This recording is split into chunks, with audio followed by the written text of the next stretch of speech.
Capítulo 3. Matanzas en masa en Oriente.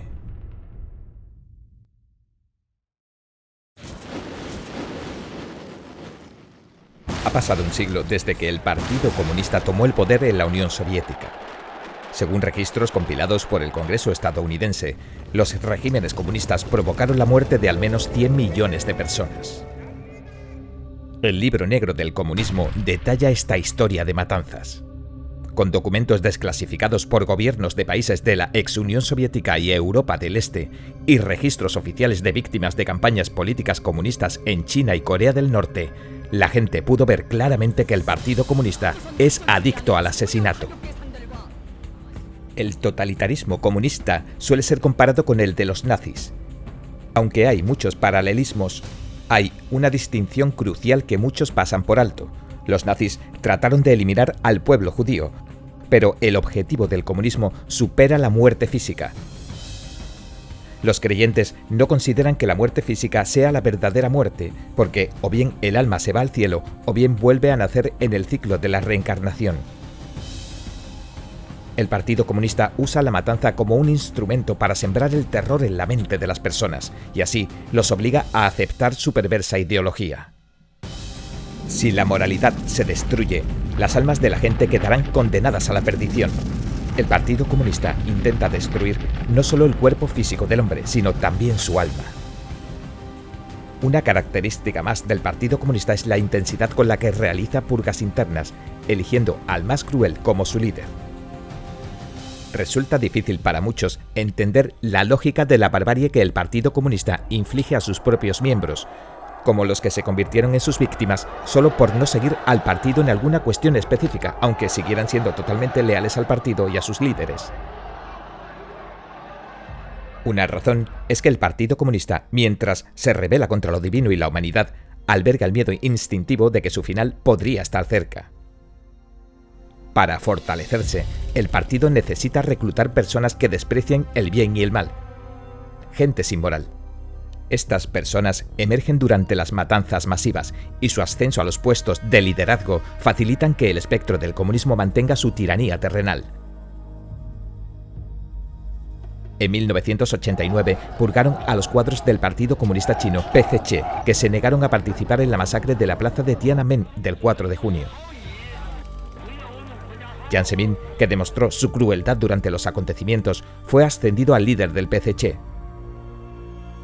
Después de que Jiang comenzara la persecución a Falun Gong en 1999, ascendió a funcionarios como Luo Gan o Xu Yongkang a altos cargos, ya que habían demostrado su capacidad para cometer los crímenes más brutales durante la persecución. También reclutaría a personas de toda la sociedad para matar, como se hizo durante la Revolución Cultural. Al cometer asesinatos y otros crímenes, las masas se convirtieron en cómplices del salvajismo del PCC. Y los más crueles se convirtieron en los seguidores más acérrimos del partido. Incluso hoy en día, muchos antiguos guardias rojos que agredieron y asesinaron durante la Revolución Cultural no expresan remordimientos por sus crímenes y dicen que no se arrepienten de lo que hicieron en su juventud. Además, al matar a sus víctimas abiertamente, el Partido Comunista intimida deliberadamente a la población para que obedezca. Todo esto nos permite exponer un principio general. En la historia, las matanzas ocurrieron con gobiernos tiránicos o en tiempos de guerra porque había un enemigo a derrotar. El Partido Comunista se caracteriza por tener un enemigo y si no tiene enemigos, los inventa para seguir asesinando. En un país como China, con su larga historia y su rica cultura, el Partido Comunista no podría lograr sus objetivos sin matar constantemente. Tradicionalmente, el pueblo chino creía y reverenciaba lo divino. Empapado en su patrimonio cultural de 5.000 años, el pueblo chino no toleraría la existencia del salvaje y blasfemo Partido Comunista. La única forma que tiene el PCC para mantener su régimen, como aprendió de los soviéticos, es cometiendo asesinatos en masa. Las bases violentas de los regímenes comunistas. Como encarnación de un espectro maligno, el punto de partida del comunismo no podía ser más que deshonroso.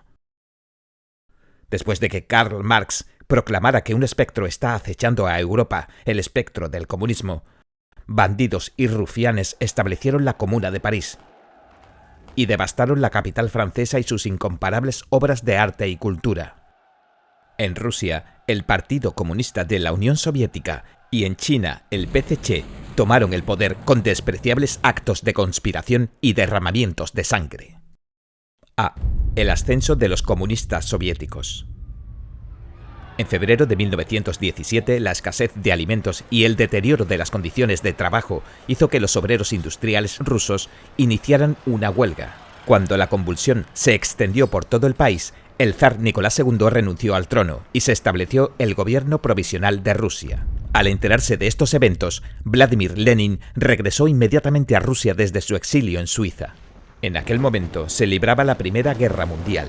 Así que había hostilidades en todos los países, desde Suiza a Rusia. A finales de 2007, 90 años después, la revista alemana Der Spiegel revelaría un secreto. El Kaiser Guillermo II, que consideraba a Rusia como una grave amenaza, pensó que Lenin podría conducir a Rusia al desastre. Así que permitió que Lenin viajara a salvo por Alemania hacia Suecia y luego a Finlandia hasta finalmente regresar a Rusia. Guillermo II también le dio dinero, armas y municiones a Lenin.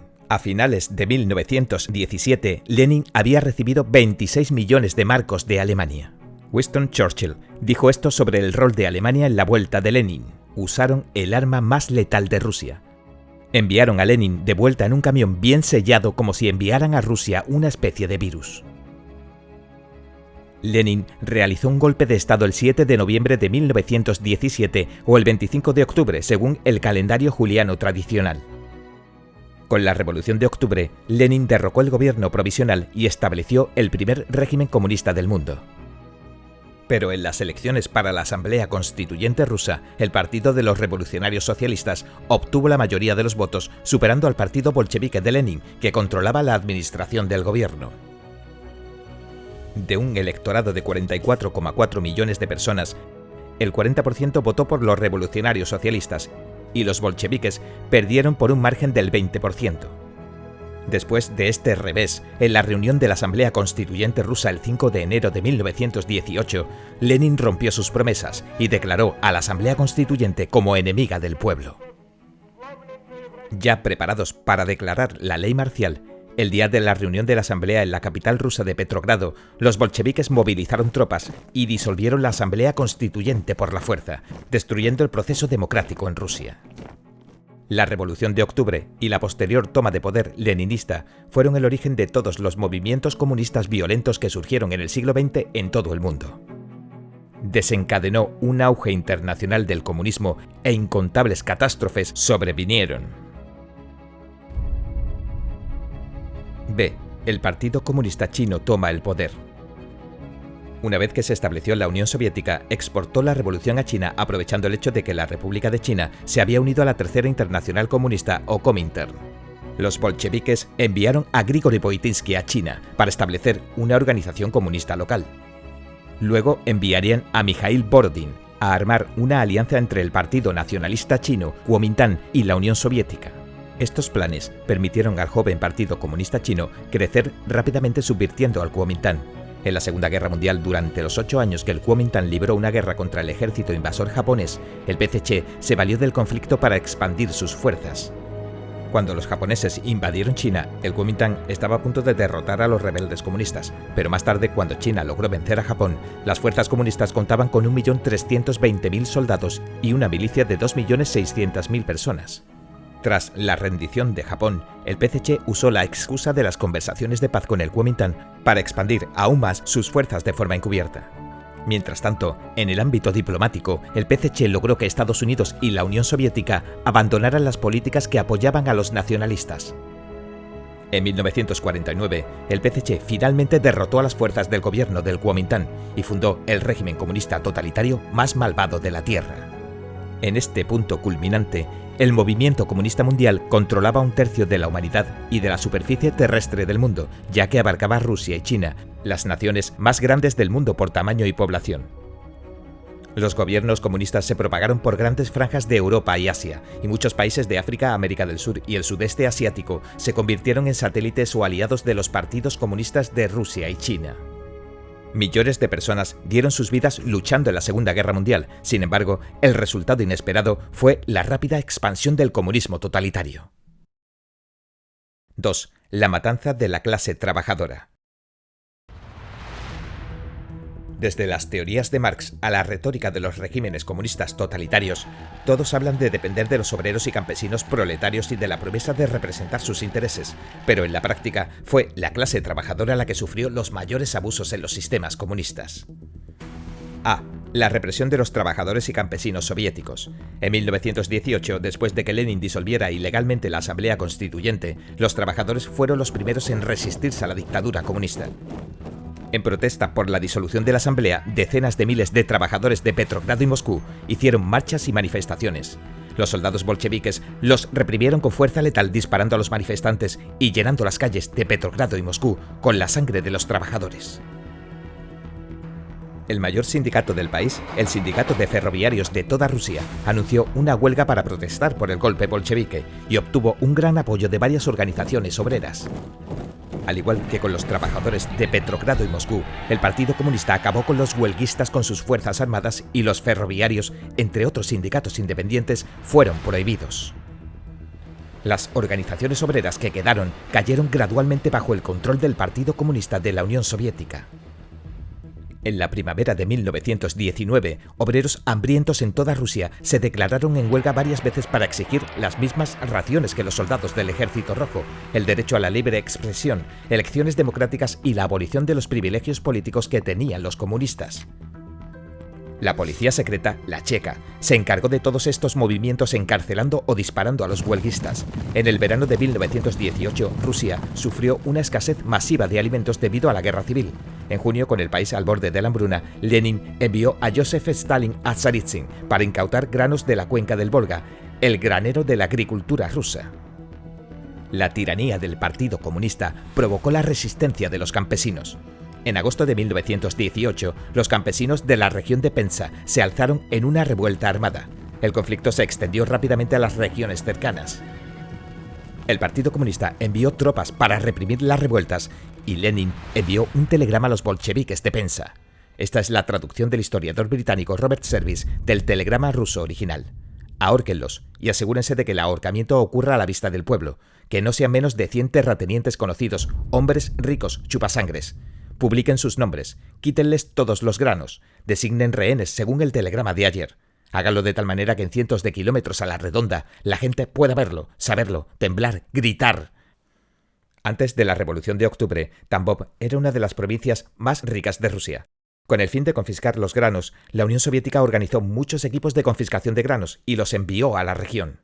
Más de 50.000 agricultores de Tambov formaron milicias locales para luchar contra los equipos de confiscación del Partido Comunista.